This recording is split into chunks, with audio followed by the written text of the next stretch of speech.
Hello and welcome to the shop. First off, I want to say thank you to everyone that responded to my need help video.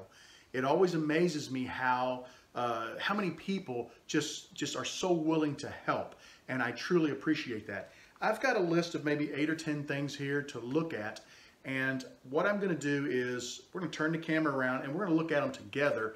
That way, if I do something wrong, like when I'm checking the ohms, the resistance, on the pot, if I do it wrong, you guys can let me know and I can go back and do it again. But I'm going to try to run through the ones that I feel safe doing. I had 1 or 2 that make me a little nervous, and it's probably better that I don't attempt those. If I can find someone locally who is better with electronics than me, I'll have them take a look at it. I do have one thing to say and one thank you.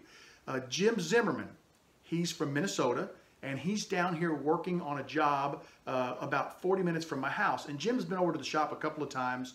We've hung out, and he contacted me. I got a note this morning that said, call me as soon as you wake up. So I was taking my wife's car to get the oil changed. I called him on the ride over. He is bringing his lathe over for me Sunday so that I can get my turning done. So Jim, I just want to say thank you. That is what's unbelievable about this community, is the way people just do anything they can to try to help you, and it blows my mind. So the other good news is I got a message from a gentleman who has the same lathe, had a very similar problem, had to have it repaired. This was several years back, and it was only 60 bucks for a new board.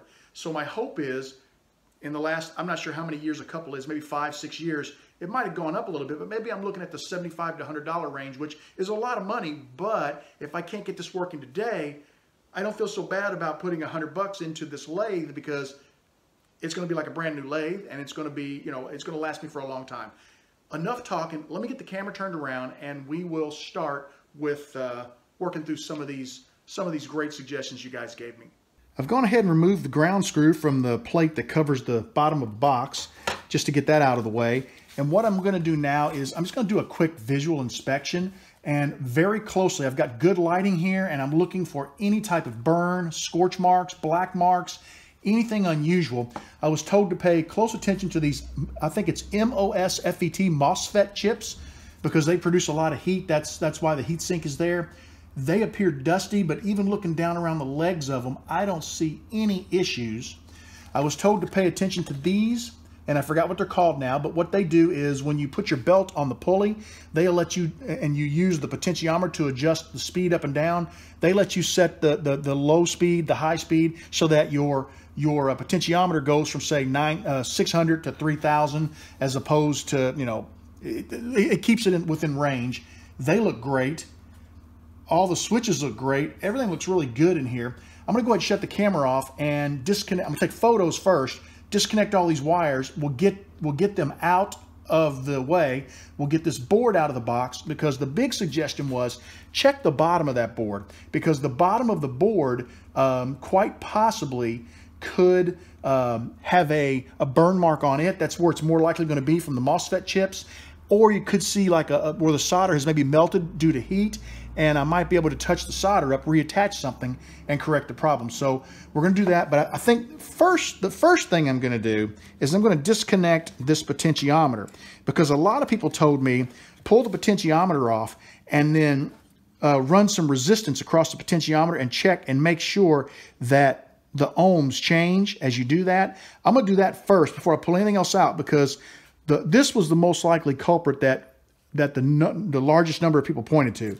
So I'm going to find a small piece of wire that I can put inside of these little holes here, and then we'll get the ohm meter set up, and we'll run some resistance across them and see what happens.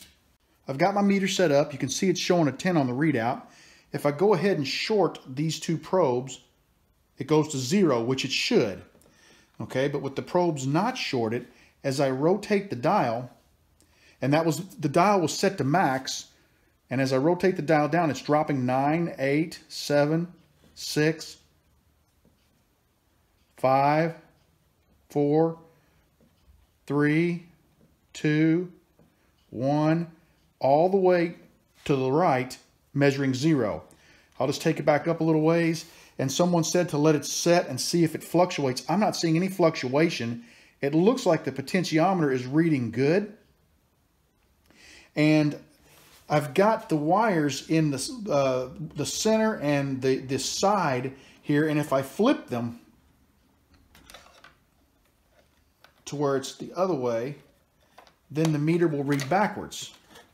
It'll read 0 all the way to the left, and as I go up the scale, 2, 3, 4, 5, 6, 7, 8, 9, 10. So the way I see it, from what I was told in the note and from checking the resistance, I think the potentiometer is golden. So let's move on to something else. I removed the 4 screws from the board and pulled it out, and I can see something. I don't know how well you can see this. I'm gonna try to zoom in for you. I removed the 4 screws that held the board into the box, and the first thing I noticed was right here and right here, discoloration. And when I flip this over, you'll see that this little box right here, that is the 2 solder points for that box. It says 5W6-8KJ. And it looks like that is the only bad spot on the board.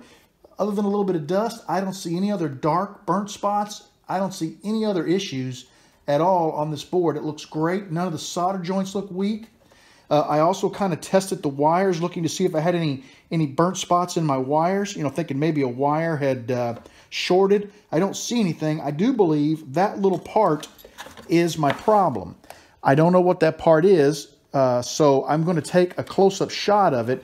I'll include it in this video, and some of you guys that are a little more versed at electronics than I am can probably tell me what that is, and maybe I can get one for a reasonable price and remove the solder and put it in. I do have a solder sucker, and I do have a soldering iron, and I have done board level repairs before on computers, so I feel confident doing that if we determine that's the bad part. Let me get a couple of shots of that, and then we'll move on and check some of the other items, so we were able to check everything associated with all the comments that you guys gave me.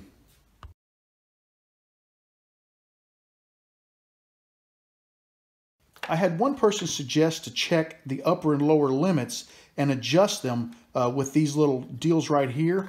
I saw some of that online, how to do that, but I will tell you, 2 days earlier, I was turning on the lathe. There was no surging, and it was perfect from 600 to 3,000 RPMs using the potentiometer. So I feel like the settings were in range, so I'm not going to really mess with those. When the board was out and upside down, I checked closely the solder joints where the MOSFET chips attached to the board, and I saw no indication of melted solder or scorch marks or darkening of any kind.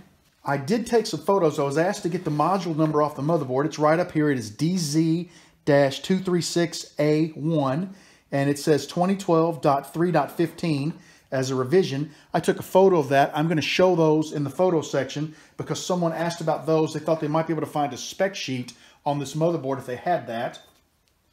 Someone suggested shorting the capacitor. I am super uncomfortable with doing that, so that is one step I'm going to avoid because I know these things can hold quite a punch, can be dangerous. I will tell you, I noticed no leakage from the capacitor, and I noticed no swelling. I know on computers in the past, we would have capacitors that would swell or get a rounded top, a convex top, and they would generally be bad, and we would have to replace the computer. In the olden days, we would replace the capacitor, but the computers got so cheap, we just get rid of the computer now. But it looks like it's in really good shape, top and bottom.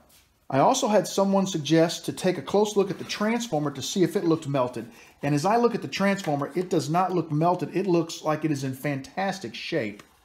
I don't see any issues with it at all.